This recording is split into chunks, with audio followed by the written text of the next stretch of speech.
نحمده ونصلي ونسلم على رسوله الكريم أما بعد أعوذ بالله من الشيطان الرجيم بسم الله الرحمن الرحيم كل نفس ذائقة الموت وإنما توفون أجوركم يوم القيامة فمن زحزح عن النار وأدخل الجنة فقد فاز وما الحياة الدنيا إلا متاع الغرور قال رسول الله صلى الله عليه وسلم القيس من دان نفسه وعمل لما بعد الموت والعاجز من أتبع نفسه هواها وتمنى على الله أو كما قال عليه الصلاة والسلام صدق الله وصدق رسوله النبي الكريم۔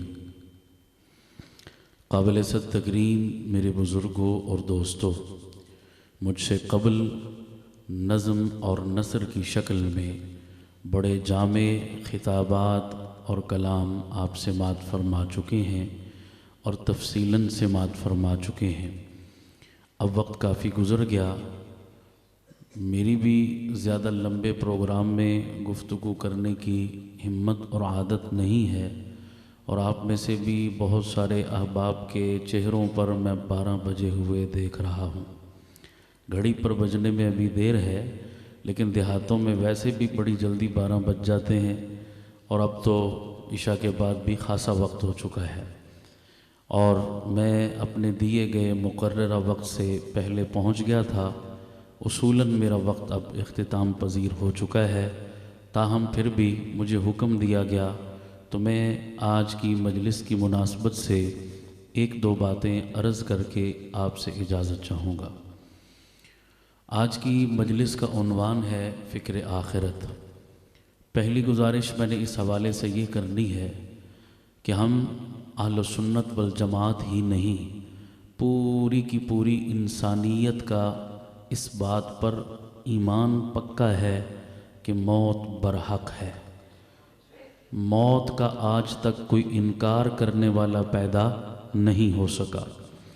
دنیا میں آپ کو ایسے لوگ ملیں گے جنہوں نے صحابہ کرام کا انکار کیا، اہل بیت کے منکر ہوئے، انبیاء کی نبوت کا انکار کیا، حضور کی ختم نبوت پہ ڈاکہ ڈالا، اور ایسے لوگوں کی بھی دنیا میں کمی نہیں جو فقہ نہیں مانتے، حدیث نہیں مانتے، قرآن نہیں مانتے۔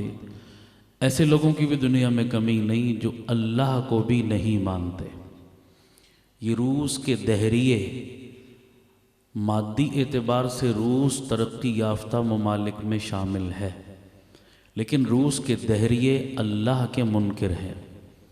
میں 2-3 سال پہلے روس اور اس کی ملحقہ ریاستوں میں گیا، میری براہ راست ایسے لوگوں سے ملاقات اور گفتگو ہوئی جو اللہ کو نہیں مانتے تھے۔ ان کا دعویٰ تھا کہ یہ دنیا کا نظام خود بخود چل رہا ہے، کوئی اس کو چلانے والا نہیں ہے۔ حالانکہ شرعی اعتبار سے تو یہ فضول بات ہے ہی، عقلی اعتبار سے بھی انتہائی مزہ کا خیز بات ہے کہ بغیر چلانے والے کے دنیا کا نظام چل رہا ہے۔ میرے اور آپ کے امام اعظم ابو حنیفہ رحمۃ اللہ علیہ، جن کو اللہ تعالیٰ نے بڑے علمی مرتبے اور مقام سے نوازا تھا، ان کا ایک دہریے سے موازنہ اور مقابلہ ہوا۔ دہریہ اس کو کہتے ہیں جو اللہ کو نہ مانے۔ وہ کہنے لگا کہ اللہ نہیں ہے، دنیا کا نظام خود بخود چل رہا ہے۔ امام ابو حنیفہ نے فرمایا کہ نہیں، اللہ ہے، اللہ ہی اس کو چلانے والا ہے۔ اس بات پر مناظرہ طے ہو گیا دونوں کے درمیان۔ مناظرے کا وقت اور جگہ بھی طے ہو گئی۔ دہریہ اس جگہ پر مقررہ وقت میں پہنچ گیا۔ امام ابو حنیفہ بڑی دیر سے پہنچے، لوگ بڑے منتظر تھے۔ دہریہ کہنے لگا ڈر گئے ہو اس لیے نہیں آئے مقررہ وقت پر؟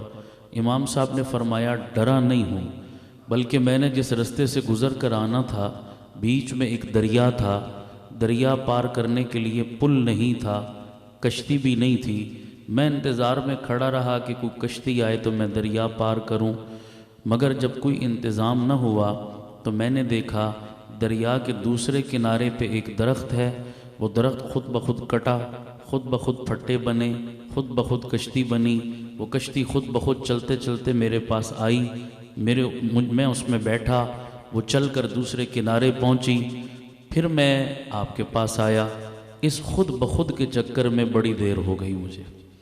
دہریہ ہنس پڑا، کہنے لگا کس جاہل سے میرا مناظرہ طے کر دیا، بھلا ایسے ممکن ہے کہ درخت خود بخود کٹے، پھٹے بنے، کشتی بنے، کشتی بغیر چلانے والے کے خود چلے، یہ سارا ممکن ہے؟ کیا بچوں والی بات کرتے ہو؟ امام صاحب نے فرمایا مناظرے کا فیصلہ تو ہو گیا، جب ایک کشتی چھوٹی سی بغیر بنانے اور چلانے والے کے نہ بن سکتی ہے نہ چل سکتی ہے، تو ساری کائنات کا نظام بغیر بنانے اور چلانے والے کے کیسے چل رہا ہے؟ تو جن لوگوں نے اللہ کا انکار کیا، موت کا انکار وہ بھی نہ کر سکے۔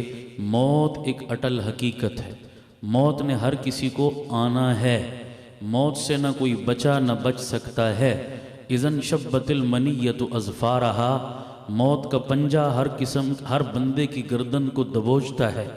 موت ایک ایسی ڈیوڑی ہے جس سے ہر کسی کو گزرنا ہے، موت ایک ایسا پیالہ ہے جسے ہر بندے نے منہ لگانا ہے، طوعاً لگائے یا کرہن لگائے، خوشی سے لگائے یا بادل ناخواستہ لگائے، بہرحال موت کے پیالے کو منہ لگانا ہے۔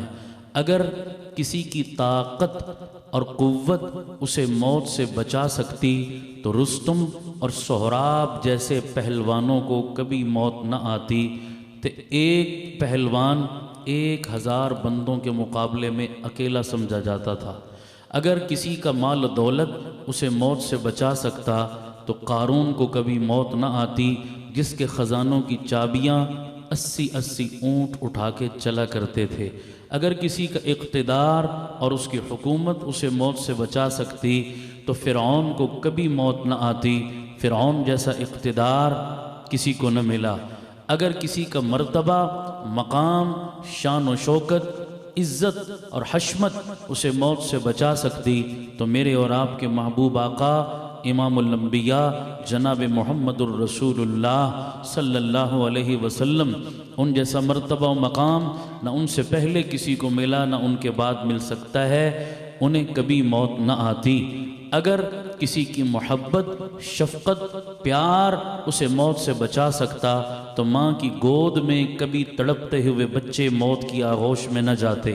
اگر وسائل اور اسباب موت سے بچا سکتے تو روزانہ ڈاکٹروں کے پہروں میں، ہسپتالوں میں مشینوں کے سائے میں، دوائیوں اور وسائل کے ہوتے ہوئے مریضوں کی لاشیں نہ نکلتی۔ لیکن ان تمام چیزوں کا خلاصہ کہ سب چیزیں تکتی رہ جاتی ہیں، طاقت، قوت، حکومت، روپیہ، دولت، مال، پیسہ، اقتدار، محبت، شفقت، ہمدردی، شان، مرتبہ، شوکت، عظمت، مقام، وسائل، اسباب، مشینری، ہاسپیٹل، ڈاکٹر، دوائیاں، سب چیزیں ہاتھ ملتی رہ جاتی ہیں اور موت کا فرشتہ یوں روح نکال کے چلا جاتا ہے جیسے مکھن سے بال نکالا جاتا ہو۔ تو دنیا میں ہر چیز کا انکار کیا لوگوں نے، مگر آج تک کوئی مئی کا لال موت کا انکار نہ کر سکا۔ موت بہت بڑی حقیقت ہے، اللہ ہمیں اس کا یقین نصیب فرما دے۔ جانا سب نے ہے، کوئی شاہی مہمان بن کر جاتا ہے، کوئی گرفتار ہو کر ہتھکڑیاں پہن کے جاتا ہے۔ اب یہ تو جانے والے پر ڈیپینڈ کرتا ہے کہ اس نے کیسے تیاری کر رکھی ہے۔ اللہ ہم سب کو بھی شاہی مہمان بن کر جانے کی توفیق عطا فرمائے۔ حضور کے صحابی حضرت بلال کا انتقال ہوا، جب انتقال کا وقت قریب آیا، بیوی سرہانے بیٹھی تھی، رونے لگی اور کہنے لگی واہ حزناہ، آج کتنے غم کا دن ہے۔ حضرت بلال نے پوچھا غم کس بات کا؟ کہنے لگی آپ میرے مجازی خدا تھے، آپ میرے خامن تھے، آج زندگی بھر کا تعلق ٹوٹنے والا ہے، آپ مجھ سے جدا ہونے والے ہیں، اس بات کا غم ہے۔ تو بیوی حضرت بلال فرمانے لگے یوں مت کہو، بلکہ یوں کہو واہ ترباہ، آج کتنی خوشی کا دن ہے۔ بیوی کہنے لگی خوشی کس بات کی؟ آپ تو مجھ سے جدا ہو رہے ہیں۔ حضرت بلال فرمانے لگے خوشی اس بات کی ہے کہ ادھر روح پرواز کرے گی، ادھر جنت میں رسول اللہ اور صحابہ سے ملاقات ہو جائے گی۔ کچھ تو شاہی مہمان بن کر جاتے ہیں، ایسے خوش ہوتے ہیں کہ اللہ بھی انہیں دیکھ کر خوش ہوتا ہے، موت ان کے لیے تحفہ بنتی ہے۔ اور کچھ لوگوں کے لیے موت اللہ کا قہر ہوتا ہے، موت اللہ کا عذاب ہوتا ہے، فرشتے گھسیٹ کر انہیں جہنم کا ایندھن بنا دیتے ہیں۔ اللہ بری موت سے ہم سب کی حفاظت فرمائے، آمین کہہ دو سارے۔ یارو موت برحق ہے، کہنے والے نے کیا خوب کہا تھا، موت برحق ہے، کفن کے ملنے میں بھی شک ہے۔ پتہ نہیں کفن ملے گا نہیں ملے گا، کتنے لوگ ہیں جن کو کفن کا ٹکڑا نصیب نہیں ہوتا، نماز جنازہ نصیب نہیں ہوتی انہیں، لیکن موت برحق ہے، کفن ملے نہ ملے، موت کا پیالہ تو سب نے پینا ہے۔ ہمارے جنوبی پنجاب کے علاقے کا ایک بڑا جاگیردار، بڑی زمینوں کا مالک تھا، اس نے اپنے ڈیرے پہ اپنا تخت بنوا رکھا تھا، ہمیشہ تخت پہ بیٹھتا، تکبر تھا بڑا اس میں، باقی لوگوں کو نیچے بٹھاتا، سامنے برابر میں نہیں بیٹھنے دیتا تھا۔ ایک اللہ والے بزرگ اس کی محفل میں آ گئے اور اس کے برابر آ کر اس کے تخت پر بیٹھ گئے۔ اسے اپنی بڑی توہین محسوس ہوئی کہ یہ بندہ میرے تخت پہ میرے ساتھ کیوں بیٹھا۔ پوچھا آپ کون ہیں؟ وہ بزرگ فرمانے لگے میں بھی تیرے ساتھ کا جاگیردار ہوں۔ وہ کہنے لگا اس علاقے کے سارے جاگیرداروں کو میں جانتا ہوں، آپ کو تو کبھی نہیں دیکھا، آپ اپنا تعارف تو کروائیں، آپ کی کتنی جاگیر اور کتنے مربے ہیں؟ وہ بزرگ فرمانے لگے بابا بس مرنے کی دیر ہے، میری تیری جاگیر برابر ہے، مرنے کی دیر ہے، میری تیری زمین برابر ہے، ہو سکتا ہے میری زمین تیری زمین سے تھوڑی زیادہ ہو کہ میرا قد تیرے قد سے تھوڑا بڑا ہے، تو 2 انچ میری قبر شاید زیادہ ہی ہو۔ یارو سب دھوکہ ہے خدا کی قسم، یہ کر و فر سب رہ جائے گا۔ ہاں سکندر اعظم، اس سکندر اعظم جب دنیا سے رخصت ہوا تو اس نے بھی وصیت کی تھی کفن سے دونوں ہاتھ میرے باہر نکال دینا کہ میری میت کو دیکھنے والے عبرت پکڑیں کہ آدھی دنیا پہ حکومت کرنے والا بھی دنیا سے خالی ہاتھ جا رہا ہے۔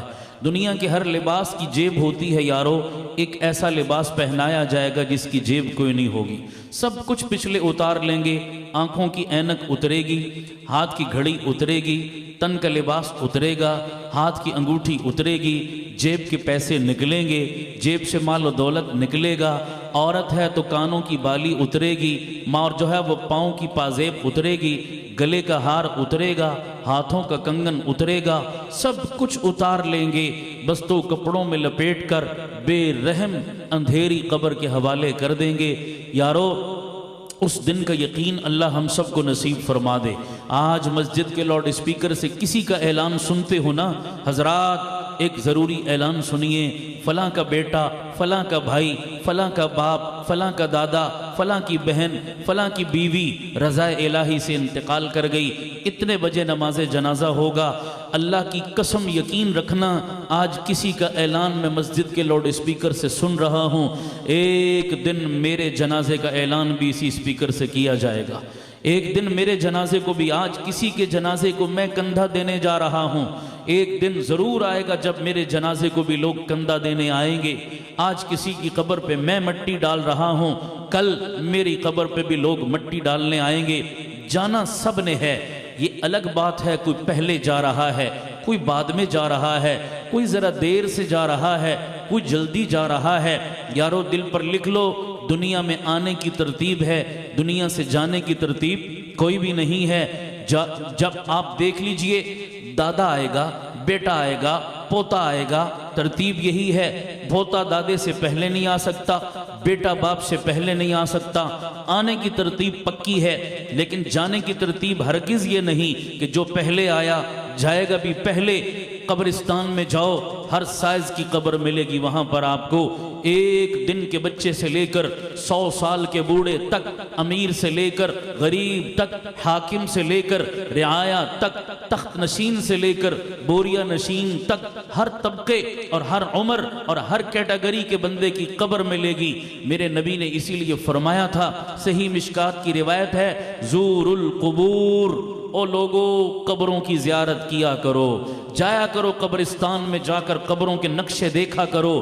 زمین کھا گئی آسماں کیسے کیسے کیسے کیسے نامور لوگ تھے، جاتے تھے دنیا میں ہر طرف ہلچل مچ جاتی تھی، ایسے خوبصورت شکل و صورت والے ایسا لباس پہنتے کہ کبھی لباس پر شکن نظر نہیں آتی تھی، استری خراب نظر نہیں آتی تھی، صبح اور جوڑا پہنتے، شام کو اور جوڑا پہنا کرتے تھے، 2-5 ہزار کا سوٹ پہنتے تھے، دور سے لوگ سیلوٹ مارا کرتے تھے انہیں، جس رستے میں انہوں نے گزرنا ہوتا گھنٹوں لوگ قطار بنا کر مسافہ کرنے اور دیدار کرنے کے لیے تیار کھڑے رہتے تھے۔ وہ بڑے بڑے قداور لوگ آج کہاں گئے؟ جاؤ دیکھو قبرستان میں یہ نمونے تمہیں نظر آئیں گے کہ اللہ کہتا ہے عبرت حاصل کرو۔ خدا کی قسم لوگوں کو قبروں کے نشان تک مٹ جاتے ہیں، تمیز کرنا مشکل ہو جاتا ہے۔ لوگ پوچھتے ہیں میرے باپ کی قبر کہاں ہے، میرے دادا کی قبر کہاں ہے۔ اللہ ہمیں دوسروں کی موت سے سبق حاصل کرنے کی توفیق عطا فرمائے، آمین کہہ دو سارے۔ دوسروں کی موت سے عبرت پکڑنے کی توفیق عطا فرمائے۔ میرے نبی نے فرمایا زور القبور، قبروں کی زیارت کرو۔ بولو قبروں کی کیا کرو؟ عبادت۔ مسجد کو مسجد کیوں کہتے ہیں؟ مسجد اس میں ظرف کا صیغہ ہے، اور مسجد کا معنی ہوتا ہے سجدہ کرنے کی جگہ۔ یہ جگہ ہے سجدہ کرنے کی جہاں ہم بیٹھے ہیں۔ سجدہ عبادت ہے، اور عبادت کی جگہ کون سی؟ سارے بولو، سارے بولو۔ قبر کس کی جگہ؟ عبادت کی۔ بولو زیارت کی۔ زیارت کا مطلب کیا ہے؟ عبرت کے لیے زیارت کرو۔ دیکھو قبرستان میں قبروں کے نمونے۔ قبر زیارت کی جگہ، مسجد عبادت کی جگہ۔ ہم نے معاملہ الٹ کر لیا آج، ہم نے قبروں کو عبادت گاہ بنا لیا اور مسجدوں کو زیارت گاہ بنا لیا۔ جاؤ فیصل مسجد اسلام آباد، جاؤ بادشاہی مسجد لاہور، لوگ مسجد میں کس نیت سے جا رہے ہیں؟ سیر گاہ سمجھ کر، پکنک پوائنٹ سمجھ کر، ایک پارک سمجھ کر، ایک کھیل کا میدان سمجھ کر۔ مسجد کے تقدس کو کس طرح پامال کیا جاتا ہے کہ عین نماز کے وقت میں بھی دیکھیں لوگ تصویریں بنوا رہے ہیں، اللہ کے گھر میں عبادت کے لیے کوئی جانے کو تیار۔ مسجد کو ہم نے زیارت گاہ بنا لیا، اور قبروں کو کیا بنا لیا؟ آج قبروں پہ ماتھے نہیں ٹیکے جا رہے، آج قبروں پہ اللہ کے ساتھ شرک نہیں کیا جا رہا۔ بولیے سجدے کے لائق کون ہے؟ صرف اللہ۔ کہہ دو کون ہے؟ صرف اللہ۔ اللہ کے علاوہ نبی کو سجدہ جائز نہیں۔ دنیا میں سب سے محترم قبر ہے تو کس کی ہے؟ حضور کی۔ کس کی قبر؟ اللہ کے نبی کا روزہ، اللہ کے نبی کی قبر۔ جو لوگ گئے ہو اپنی آنکھوں سے دیکھ کر آئے ہو، کیا وہاں پر کسی کو سر جھکاتے دیکھا؟ بولو ماتھا رگڑتے دیکھا؟ ہاتھ اٹھا کر قبر کی جانب منہ کر کے دعا مانگتے دیکھا؟ سنو، میں کسی مسلک کی بات نہیں کر رہا، میں اللہ کے نبی کی حدیث سنا رہا ہوں۔ اللہ کے نبی نے فرمایا اللہم لا تجعل قبری عیدا، اللہ میری قبر کو عیدگاہ نہ بنانا، میلہ گاہ نہ بنانا، میری قبر کو میلہ گاہ نہ بنانا۔ یہ کسی مولوی کی بات نہیں کر رہا، کس کا فرمان سنا رہا ہوں؟ اللہ کے نبی کا۔ نبی کے قبر پہ میلے کی اجازت نہیں۔ تو پھر پاکستان کے پیر فقیر تو میرے نبی سے بہت کم ہے درجے میں۔ یہاں پاکستان کے کسی بزرگ کی قبر پر میلے لگانے کی گنجائش ہے؟ بولو سارے، یہ عرس اور قوالیاں کرنے کی گنجائش ہے؟ یہ طبلے اور سرنگیاں بجانے کی گنجائش ہے؟ خدا کی قسم اگر اسلام میں عرس کا تصور ہوتا، اسلام میں قوالی جائز ہوتی، اسلام میں طبلے سرنگیاں جائز ہوتی، تو سب سے پہلے یہ کام کس کی قبر پر ہوتا؟ میرے مصطفیٰ کی قبر پر ہوتا، میرے نبی کے روزے پر ہوتا۔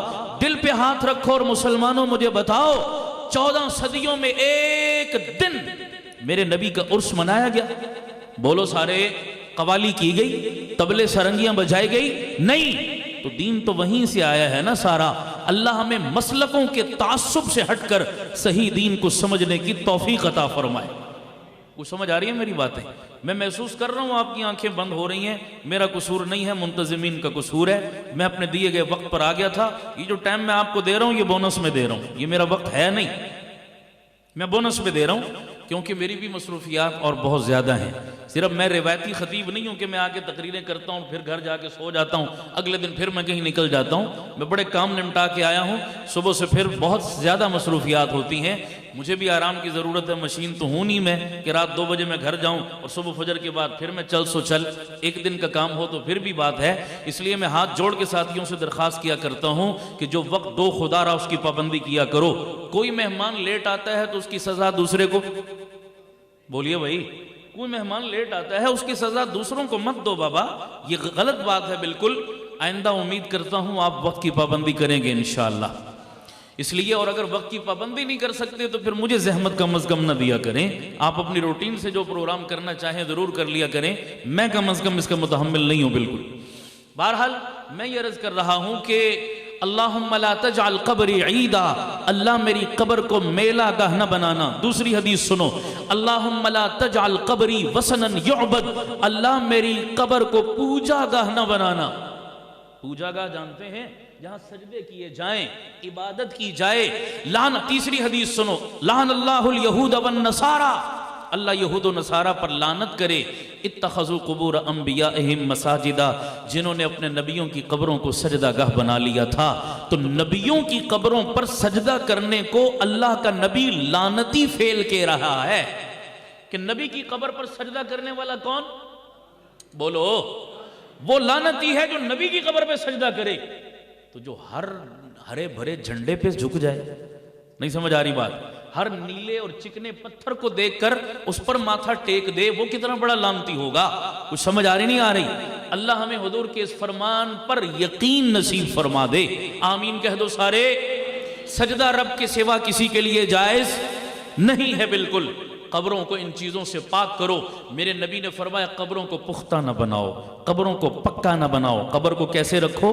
کچا رکھو. جاؤ اپنے نبی کی قبر کو دیکھو, روضہ اطہر میں میرے نبی کی قبر کچی ہے, صحابہ کی قبریں کچی ہیں. جنت البقیع میں نبی کے یاروں اور اہل بیت اور ہزاروں اللہ کے ولیوں کی قبریں. سارے بولو, یہ ایک ہاتھ سے اونچی قبر کرنے کی اجازت نہیں. ہم تو قبریں پکی کر کے ٹائلیں لگا کے ان ٹائلوں پر بھی قرآن کی آیتیں لکھتے ہیں جن پر سارا دن کتے پھرتے رہتے ہیں, سارا دن جانور بے حرمتی کرتے رہتے ہیں. گناہگار کون ہوگا؟ کبھی اس کا تصور کیا؟ اچھا بھائی قبر کو پکا بنا دو, سنگ مرمر لگا دو, اوپر فانوس بنا دو, زبردست قسم کا مقبرہ بنا دو, خوشبوئیں چھڑک دو, اگربتیاں لگا دو اور ہائی وولٹیج کے بلب اور لائٹیں لگا دو. صبح شام گارڈ آف آنر پیش کرو, سارے کام کرو. یہ اوپر کی جمع تفریق اندر والے کو کوئی فائدہ دے سکتی ہے؟ اپنے ایمان سے بتاؤ سارے. او ظالموں, وہ عمل کرو جس سے اندر والے کو فائدہ پہنچے. یہ اوپر کی ٹیپ ٹاپ کا اندر والے کو کوئی فائدہ, اندر والے کو جن اعمال سے فائدہ پہنچنا ہے اللہ وہ اعمال کرنے کی توفیق عطا فرمائے. آمین کہہ دو سارے. تو میرے نبی نے قبروں کو ان کاموں سے کیا کیا؟ پاک کیا. قبروں پہ چادریں چڑھاتے ہیں جا کر, اصل میں چادر کا مستحق زندہ ہے یا مردہ؟ یہی چادر کسی غریب کو دے دیتے, کسی بیوہ کے سر پہ دے دیتے, کسی یتیم بچی کے سر پہ دے دیتے. بتاؤ اس کا اجر تھا یا مردے کی قبر پہ چڑھانے کا اجر تھا؟ بولتے نہیں یار. حضرت صدیق اکبر کی وفات کا وقت قریب آیا, وصیت کی, فرمانے لگے خلیفہ وقت ہیں, حکمران وقت ہیں, اپنے ساتھیوں کو وصیت کر رہے ہیں کہ یاروں میں مر جاؤں مجھے پرانی چادروں میں لپیٹ کے دفن کر دینا. لوگوں نے پوچھا آپ کو نیا اور اچھا کفن کیوں نہ دیں؟ حضرت صدیق اکبر نے فرمایا یارو, زندہ لباس اور زندہ چادروں کا مستحق, اچھی اور نئی چادروں کا مستحق زندہ انسان ہوا کرتا ہے. مردے کے لیے تو نیا اور پرانا کپڑا برابر ہے. مردے کے لیے تو نیا اور پرانا کپڑا کیا ہے؟ برابر ہے یارو. اچھے اور نئے کپڑے کا مستحق تو زندہ انسان ہے. مجھے پرانی چادروں میں ہی کفن دے دینا. آج ہم ان سے سبق نہیں سیکھتے اور ظاہری ٹیپ ٹاپ پر کتنا زور دیتے ہیں. اللہ ہمیں اس کا یقین نصیب فرما دے. آمین کہہ دو سارے, اونچی آمین کہہ دو. باتیں اس پر میں کروں بہت زیادہ لمبی ہو سکتی ہیں, میں تفصیل میں نہیں جانا چاہتا. ایک اور گزارش کر کے بس اجازت چاہوں گا آپ سے. وہ گزارش کیا ہے یارو؟ میں نے کہا موت برحق ہے, موت میں کوئی شک, سارے بولو. لیکن بعض لوگ جاتے ہیں نا, خدا کی قسم آسمان کے فرشتے بھی ان پر ناز کرتے ہیں. ایسا ہے یا نہیں؟ ایسے خوش نصیب بندے دنیا سے رخصت ہوتے ہیں۔ میں ایک چھوٹا سا پیغام دے کے اجازت چاہوں گا۔ ابھی چند دن پہلے میری والدہ کا انتقال ہوا۔ سب سے قریبی رشتہ جو دنیا کا انسان کا ہے وہ ماں، ماں سے زیادہ کوئی میٹھا رشتہ سب کو پتہ ہے۔ اور یہ میٹھا رشتہ جب جدا ہوتا ہے، شاید جو لوگ اس کرب سے نہیں گزرے وہ اس کیفیت کو محسوس نہیں کر سکتے۔ جو اس دکھ سے گزرے ہیں نا، جن کی مائیں چلی گئی، میں بھی پہلے سنتا تھا لیکن یہ تکلیف جو اب ملی ہے نا، یہ درد محسوس اب ہوا ہے، پہلے محسوس نہیں ہوا تھا کبھی۔ یہ کیسا درد ہوتا ہے ماں کی جدائی کا، اب محسوس ہوا۔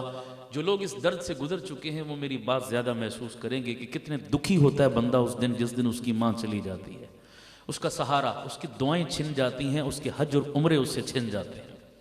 وہ کتنا خالی ہو جاتا ہے بندہ، ساڑھے کہتے ہیں نا کنڈ خالی ہو جاتی ہے بندے دی، وہ کتنا محروم ہو جاتا ہے۔ یہ جس دن ماں جاتی ہے اسی دن بندے کو احساس ہوتا ہے۔ جس دن میری والدہ کا انتقال ہوا تو میں بھی اسی طرح دکھی تھا جس طرح ہر بندہ دکھی، تو بڑا دل بوجھل تھا میرا۔ لیکن میں خدا کے گھر میں بیٹھا ہوں، میری والدہ کا جب جنازہ ہوا نا، بہت بڑا جنازہ تھا۔ جنازے میری والدہ سے بھی زیادہ کئی لوگوں کے بڑے ہوتے ہوں گے، بہت بڑے ہوتے ہوں گے، لیکن میری والدہ کا جنازہ جو تھا، اس جنازے نے میرا غم ہلکا کر دیا۔ بالکل جیسے کوئی بھاری پتھر اٹھا کے سائیڈ پہ کر دے نا، ایسے میں جنازے کے بعد بالکل فریش ہو گیا، وہ غم میرا ہلکا ہو گیا۔ وجہ کیا تھی؟ وجہ یہ نہیں تھی کہ جنازہ بہت بڑا ہے، وجہ یہ تھی کہ اس اتنے بڑے ہزاروں کے مجمع میں 95% علماء اور قرآن کے حافظ تھے۔ اس جنازے میں وہ لوگ شریک تھے۔ مسلم کی روایت ہے، میرے نبی نے فرمایا جس بندے کی نماز جنازہ میں 40 ایمان والے لوگ مغفرت کی دعا کر دیں، اللہ مرنے والے کی بخشش کر دیتا ہے۔ 40 بندے شریک ہو جائیں تو میں اتنا خوش ہوا، یا اللہ میری ماں کتنی خوش نصیب ہے۔ یہ ہزاروں اللہ کے نیک بندے، اللہ کے ولی، علماء، قرآن کے حافظ، دیندار لوگ میری ماں کی بخشش کے لیے بھیک مانگنے آئے، تو میرے دل نے گواہی دی کہ میرے اللہ نے یقیناً میری ماں کی بخشش کر دی، تو میرا غم ہلکا ہو گیا۔ اور اس دن سے لے کر آج کے دن تک مسلسل میرے غم ہلکا ہو رہا ہے، ہو رہا ہے، ہو رہا ہے، ہو رہا ہے۔ کیوں؟ کہ پاکستان کے شاید ہی کوئی بڑا مدرسہ، کوئی ادارہ، کوئی عالم، کوئی مسجد ایسی ہو کہ جن کو میری والدہ کی وفات کا پتہ چلا اور انہوں نے میری والدہ کے لیے دعائیں نہیں کی۔ مجھے روزانہ پورے ملک سے فون آئے، لوگوں نے بتایا کہ ہم نے اپنی آپ کی والدہ کے لیے اتنے قرآن مجید ہدیہ کیے، اتنا پڑھا، اتنا ایصال ثواب کیا، اتنا ذکر ایصال ہدیہ کیا انہیں۔ تو میرا غم اور ہلکا ہوتا گیا کہ میں کتنا خوش نصیب، اور مجھ سے زیادہ میری ماں کتنی خوش نصیب۔ اور ایک اگلی بات دل پر لکھنا جو میں کہنے لگا ہوں، وہ بات یہ ہے، ہماری چونکہ دینی لائن ہے، آپ بھی بہت لوگوں کے جنازے پڑھتے ہوں گے، میری بات کی آپ تائید کریں گے۔ خدا کی قسم دنیا دار لوگ مر جاتے ہیں نا، کوئی وزیر ہے، کوئی منسٹر ہے، کوئی دولت والا، پیسے والا، لوگ مر جاتے ہیں، بڑی دنیا آتی ہے جنازہ پڑھنے، لیکن خدا کی قسم اٹھا کے کہتا ہوں اکثر جنازے ایسے ہوتے ہیں جن میں جنازہ پڑھنے والے جو لوگ کھڑے ہوتے ہیں انہیں نماز جنازہ آتی ہی نہیں ہوتی۔ بولو صحیح کہہ رہا ہوں غلط کہہ رہا ہوں؟ اکثریت ایسے لوگوں کی بھی کھڑی ہوتی ہے جو ہاتھ باندھ کر کھڑے ہو جاتے ہیں مگر وضو تک نہیں کرتے۔ وہ صرف کس لیے آتے ہیں؟ وہ مرنے والے کی ہمدردی لے کر نہیں آتے، وہ کہتے ہیں جی میں ذرا فلانا مر گیا، میں جا کے منہ تکاواں، ذرا میں حاضری لواواں، میری پارٹی دا بندہ سی، میرا ووٹر سی، میرا سپورٹر سی، میری برادری دا بندہ ہے، تے میں منہ نہ تکایا تے ساری زندگی دی ناراضگی بن جاسی، تانا بن جاسی۔ جناب اکثریت جن کو نماز جنازہ آتی ہی نہیں ہوتی، جب ایسے جنازے ہم دیکھتے ہیں نا، اور پھر اپنی ماں کا جنازہ بھی میں نے دیکھا، تو بتاؤ پھر مجھے اللہ کا شکر ادا کرنا چاہیے نہیں کرنا چاہیے؟ میرا غم ہلکا ہونا چاہیے نہیں ہونا چاہیے؟ طبی طور پر ہلکا ہونا چاہیے۔ جناب میں کتنا خوش نصیب ہوں، دیکھو کتنے خوش نصیب لوگ میری ماں کے جنازے میں آئے ہیں، یہ ہے فرق۔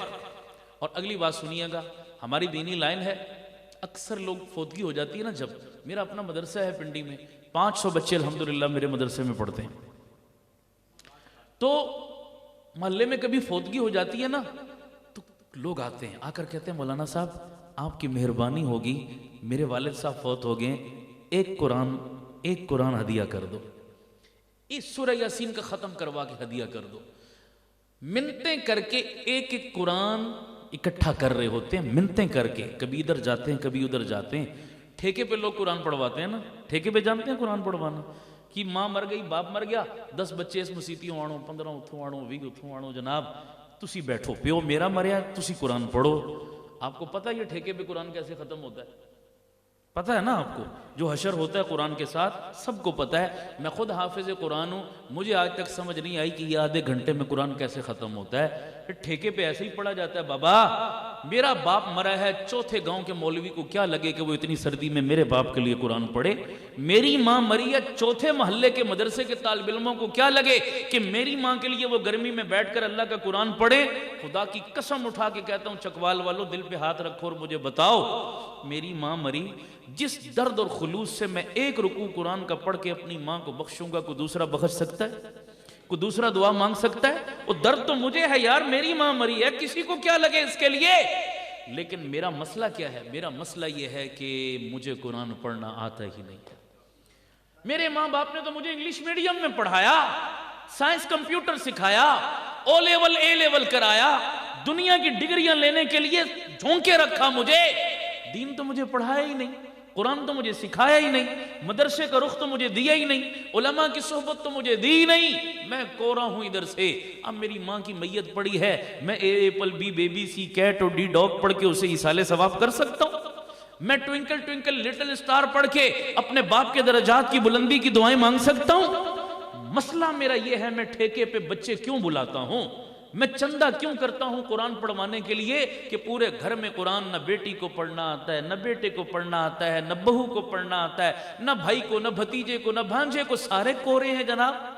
تو ٹھیکے پہ قرآن پڑھواتے ہیں اور ایک قرآن پڑھوانے کے لیے منتیں کرتے ہیں. میں نے کہا مولا تیرا کتنا شکر ہے, میری ماں دنیا سے چلی گئی, میری ماں نے میرے لیے بینک بیلنس تو نہیں چھوڑا, سونا چاندی تو نہیں چھوڑا, مکان کار کوٹھی بنگلہ تو نہیں چھوڑا, میری ماں نے مجھے دنیا کی ڈگریاں اور انگریزی کے منصب تو نہیں دلوائے, لیکن میری ماں نے مجھے قرآن سے جوڑ دیا, مسجد مدرسے والوں سے جوڑ دیا.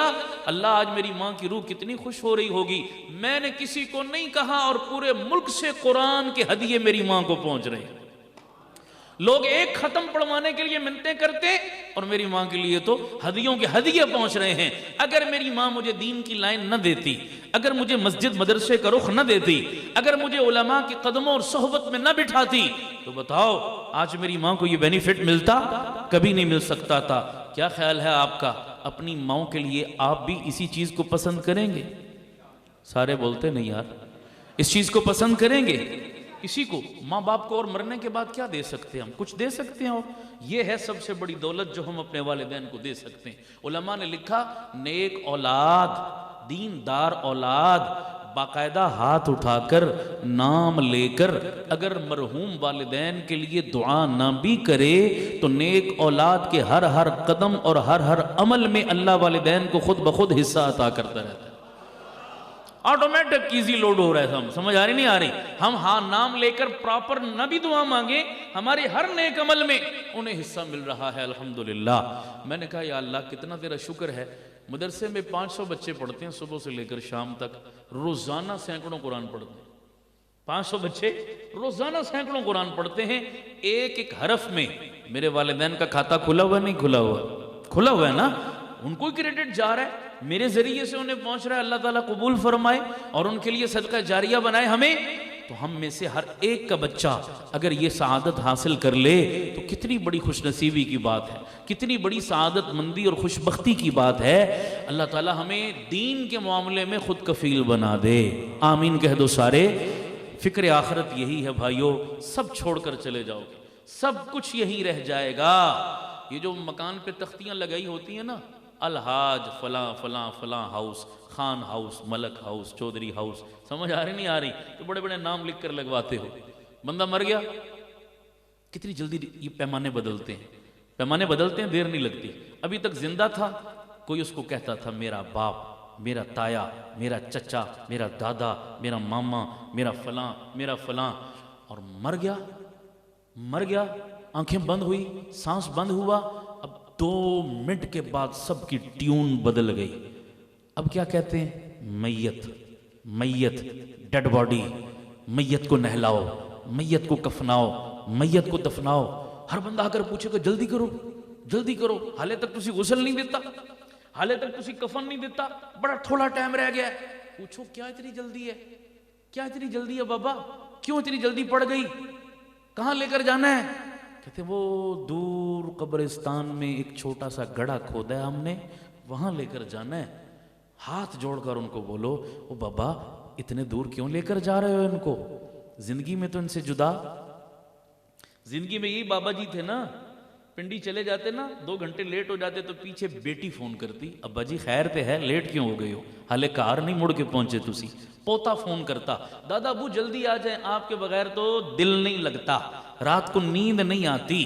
2 گھنٹے کے گھر سے باہر چلا جاتا، تم سارے پریشان ہو جاتے، اب اسی کو گھر سے نکال رہے ہو، کہاں لے کر جا رہے ہو؟ تو کیا جواب آتا ہے؟ یہ اس کا گھر نہیں، یہ تو اب پچھلوں کا ہو چکا ہے، یہ تو اب پچھلوں کا ہو چکا ہے، یہ دھوکے میں تھا۔ اس کا گھر تو وہ 5-6 فٹ کا گڑھا جو بنایا نا، اس کا گھر وہ ہے۔ پھر آپ منت کرو، نہیں نہیں نہیں جناب آپ کو غلط فہمی ہوئی ہے، یہی اس کا گھر ہے۔ یہ یقین نہیں آتا نا، گھر کے مین گیٹ پر جا کر دیکھو کتنی بڑی تختی لگی ہے اس کے نام کی، اسی کا گھر ہے۔ نہیں یقین آتا، چلو میں رجسٹری نکال کر لاتا ہوں، یہ رجسٹری اس کے نام کی، یہ انتقال اس کے نام کا، یہ پیپر اس کے نام کے، خون پسینے سے بنایا، یہ اس کا گھر کہتے ہیں جناب، یہ اس کا نہیں، اب اس پر اس کا کوئی حق نہیں، اب یہ پچھلوں کا ہو چکا، اس کے ساتھ اب اس کے عمل ہی جا سکتے ہیں، اور کچھ بھی، سب کچھ یہیں رہ جائے گا یارو۔ لاہور میں دریائے راوی سنیں، مشہور دریا ہے دریائے راوی، اس کے کنارے پر ایک قبر بنی ہوئی ہے۔ وہ قبر پتہ ہے کس کی ہے؟ ایک ملکہ کی، جس کا نام کیا تھا؟ نور جہاں۔ کیا نام تھا؟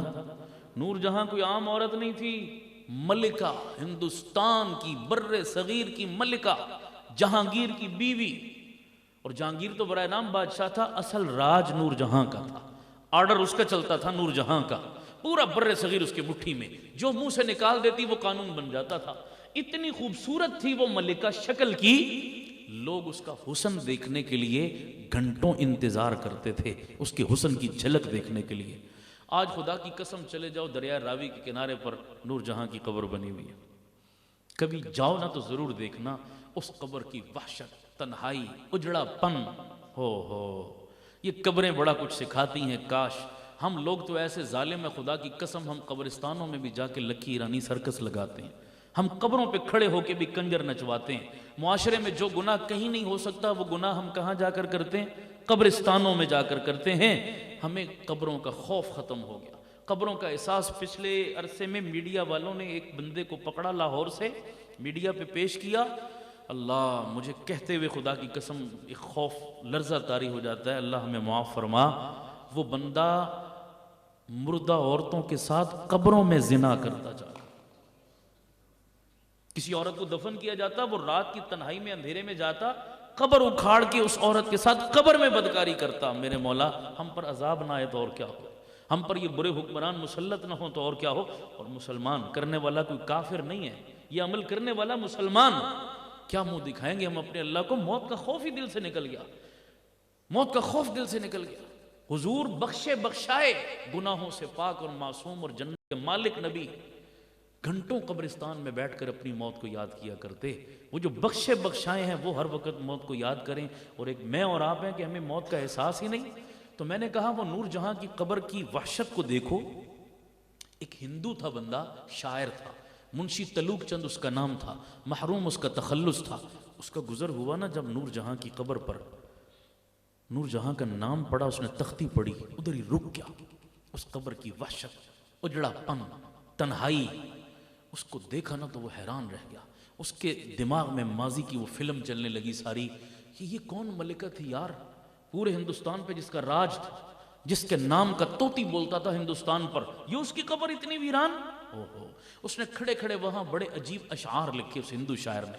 وہ ہندو شاعر کہتا ہے کہ رہنے کے لیے دیدہ و دل جن کے مکان تھے، یہ ایسی ملکہ تھی جو اینٹ گارے کے مکانوں میں نہیں رہتی تھی، یہ لوگوں کی آنکھوں اور دلوں میں رہتی تھی۔ رہنے کے لیے دیدہ و دل جن کے مکان تھے، جو پیکر ہستی کے لیے روح رواں تھے، محبوب دل خلق تھے، جاں بخش جہاں تھے یوسف ثانی کے مسیحا زماں تھے۔ لوگ اس کے حسن کو یوسف علیہ السلام کے حسن سے تشبیہیں دیتے تھے یوسف ثانی کے مسیحا زماں تھے، جو کچھ بھی تھے کبھی تھے اب کچھ بھی نہیں ہیں، ٹوٹے ہوئے بنجر سے پڑے زیر زمیں ہیں۔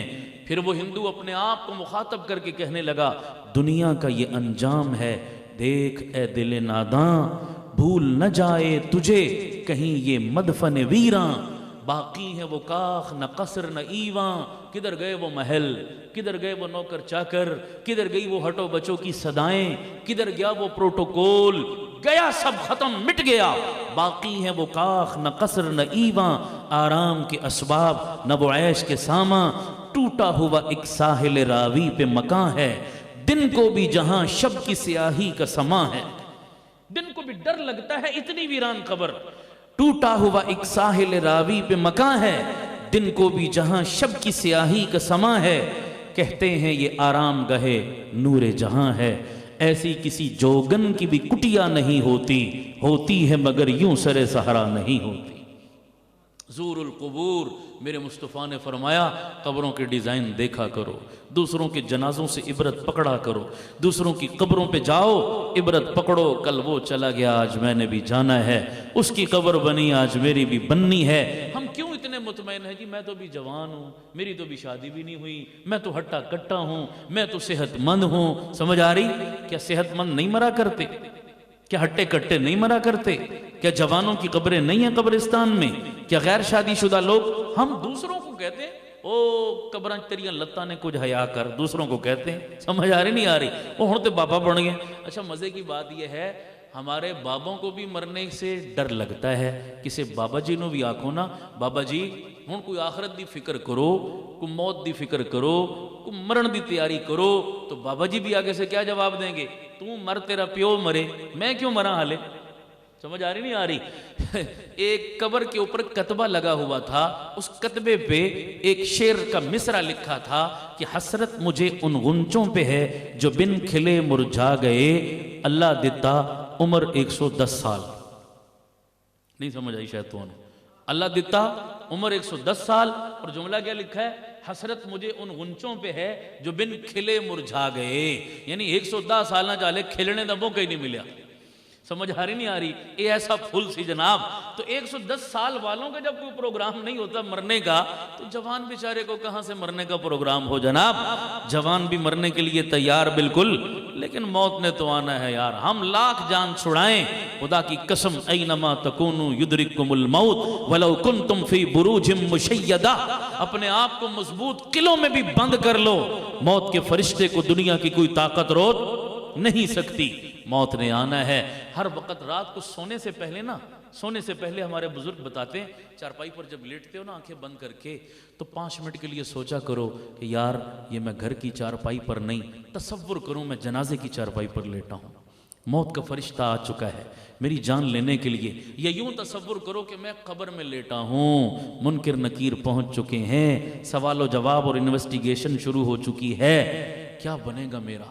آج تو ذرا سی تکلیف ہوتی ہے نا، دوڑی دوڑی بیٹی آ گئی، بیٹا آ گیا، بیوی آ گئی، ماں آ گئی، باپ آ گیا، ذرا سا بھی کو اون آن کرتے ہیں، کتنے لوگ چھڑانے والے آ جاتے ہیں۔ او خدا کی قسم قبر تو ساؤنڈ پروف ہے، قبر سے تو چیخنے چلانے کی آواز بھی باہر، کون چھڑانے آئے گا یارو؟ کون آئے گا؟ خدا کی قسم سگے بیٹے بھی قبر کی مٹی ڈالنے تک انتظار کرتے ہیں، مٹی ڈال کے 5 منٹ وہاں کوئی رکنے کو تیار نہیں ہوتا، کہتے ہیں یار اللہ کے حوالے اب تو جان اور تیرے عمل جانے، ہمارا تو یہیں تک تھا بس۔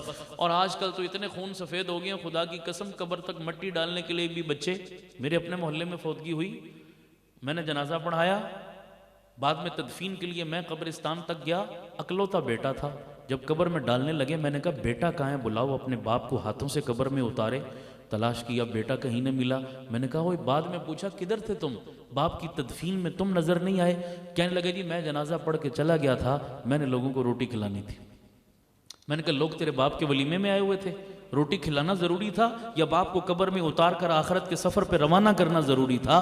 سگی اولاد بھی قبر تک نہیں آتی، خدا کی قسم آج کل لوگوں کا یہ حال ہے۔ اپنی اولاد کو دین سکھاؤ ورنہ دنیا دار اولاد کسی کام کی نہیں ہے، خدا کی قسم۔ ہمارے پنڈی میں گوال منڈی کا علاقہ ہے، یہاں ایک صاحب فوت ہو گئے، مولانا صاحب نے نماز جنازہ پڑھائی، انہوں نے مجھے خود یہ بات بتائی، کہنے لگے جی میں نے جنازہ پڑھایا، بیٹا امریکہ میں بڑے عہدے پر تھا، فون کیا تمہارا باپ فوت ہو گیا اور جنازے کے لیے وہ امریکہ سے لاکھوں روپیہ خرچ کر کے باپ کا جنازہ پڑھنے آیا، میرے پیچھے اللہ اکبر کہہ کے کھڑا ہو گیا، سوٹڈ بوٹڈ، سلام پھیرا تو میرے گلے لگ کے بڑا رویا وہ نوجوان. میں نے اس کو تسلی دی شاید باپ کا غم ہے اس لیے رو رہا ہے. مجھے کہنے لگا مولوی صاحب مجھے آج باپ کا غم بھی ہے لیکن ایک غم اور ہے جو آج مجھے رلا رہا ہے. میں نے پوچھا وہ کیا غم ہے؟ کہنے لگا خدا کی قسم میں امریکہ سے لاکھوں روپے لگا کے باپ کا جنازہ پڑھنے آیا, پیچھے ہاتھ باندھ کے کھڑا بھی ہو گیا, اللہ کی قسم مجھے نماز جنازہ نہیں آتا تھا. اگلی بات سننا ذرا بڑی عجیب ہے. وہ کہتا ہے جی ایسے جنازے میں نے کئی پڑھے ہیں کہ میں ہاتھ باندھ کے کھڑا ہو گیا ہوں, میں نے کچھ نہیں پڑھا, مجھے آتا ہی نہیں تھا. بڑے جنازے پڑھے مگر کبھی دل پہ چوٹ نہیں لگی.